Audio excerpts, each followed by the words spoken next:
جی جزاکم اللہ خیر۔ کوئی انسان روزہ رکھتا ہے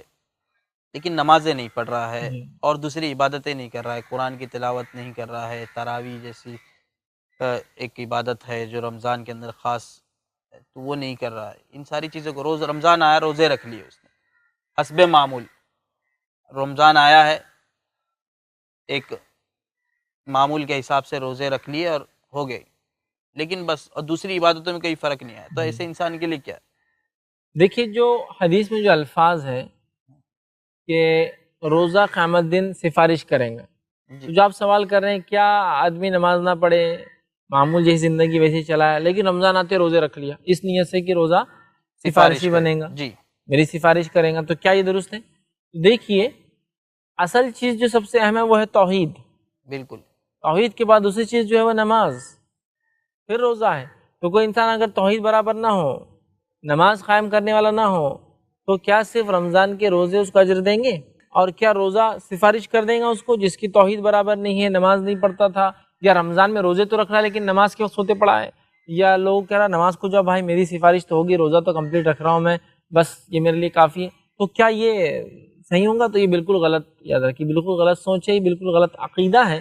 کہ کوئی انسان صرف روزہ رکھے اور کہ حدیث میں تو نہ سفارش کریں گا تو میں چلا جاؤں گا جنت میں، نہیں بھائی ایسا نہیں ہے۔ اسلام میں چیزوں کی ترتیب ہے، سب سے پہلے وہ توحید پرست ہو، جی تو نماز روزہ زکوٰۃ حج بھی قبول ہے، اس کے بعد نماز قائم کرنے والا ہو، اس لیے کہ نماز دوسری وہ عبادت ہے جو انکنڈیشنل ہے، وہ انسان بے ہوش ہو جائے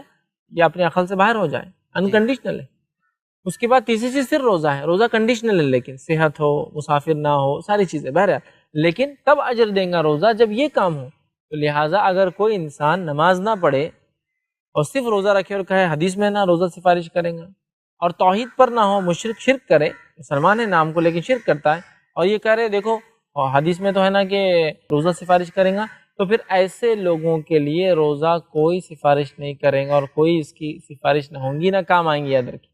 تو یہ چیز ہمیں سمجھنا ہے، جیسا کہ حدیث میں آتا ہے کوئی نفل عمل کرنے سے اللہ تعالیٰ یہ اجر دیتا ہے، تو کیا اس کا مطلب یہ جیسا کہ حدیث میں آتا ہے سب سے افضل نفل عمل وہ تہجد کی نماز ہے؟ جی، ٹھیک، تو کوئی انسان اگر پانچوں نماز نہ پڑھے فرض اور تہجد پڑھے تو کیا اس کو اجر ملے گا؟ نہیں ملے گا، چونکہ جب تک اللہ نفل کو قبول نہیں کرے جب تک انسان فرض نہیں کرتا ہو۔ جی، لہٰذا یہ بھی اسی معنی میں کہ توحید پرست ہو، نماز قائم کرنے والا ہو، تو پھر روزہ بھی انشاءاللہ عزیز ثواب بھی دیں گا اور سفارش بھی کریں گا، اور وہ روزہ جو خالص اللہ کے لیے رکھا جائے سنت رسول صلی اللہ علیہ وسلم کے مطابق، تو انشاءاللہ یہ اجر دیں گا۔